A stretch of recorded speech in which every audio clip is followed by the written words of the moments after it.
ஒரு நாட்டுல ஒரு பெரிய போர் வந்துச்சான். அப்ப அந்த நாட்டுல இந்த பவர்ஃபுல்லான தலைமை இல்லாம போனதுனால ஒரு பச்சை புள்ள கையில தான் அந்த பொறுப்பு இருந்துச்சான். அதனால அந்த நாட்டுல இருந்த அந்த பெருந்தலைகள்லாம் ரொம்ப பயந்துகிட்டு இருந்தாங்களாம். அந்த சின்ன பையன் அந்த நாட்டோட படையை நடத்துற பொறுப்பை ஏத்துக்கிட்டு போர்க்களம் போலாம்னு சொன்னானா. அப்ப அந்த பெருந்தலைகள்லாம், எப்பா நீயே சின்ன பையன், இது பெரிய போர்க்களம்பா, அங்க பவர்ஃபுல்லான நிறைய எதிரிகள்லாம் இருப்பாங்கப்பா, களத்துல அவங்களை சந்திக்கிறதெல்லாம் சாதாரணமான விஷயம் இல்லப்பா, சொன்னா கேளுப்பா, இது விளையாட்டு இல்ல, நீ பாட்டுக்கு குடுகுடுன்னு ஓடி விளையாடிட்டு திரும்ப குடுகுடுன்னு வீட்டுக்கு ஓடி வர்றதுக்கு. போர்னா படையை நடத்தணும், அதை விட முக்கியம் அத்தனை எதிரிகளையும் சமாளிச்சு போர்ல தாக்கு பிடிக்கணும், அதுக்கு மேல முக்கியம் அந்த போர்ல ஜெயிக்கணும்.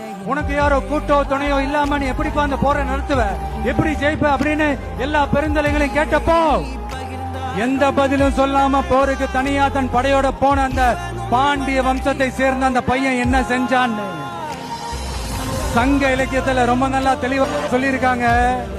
படிக்காதவங்க படிச்சு தெரிஞ்சுக்கங்க, இல்லைன்னா படிச்சவங்க கிட்ட கேட்டு தெரிஞ்சுக்கங்க. ஆனா கெட்ட பையன் சார் அந்த சின்ன பையன்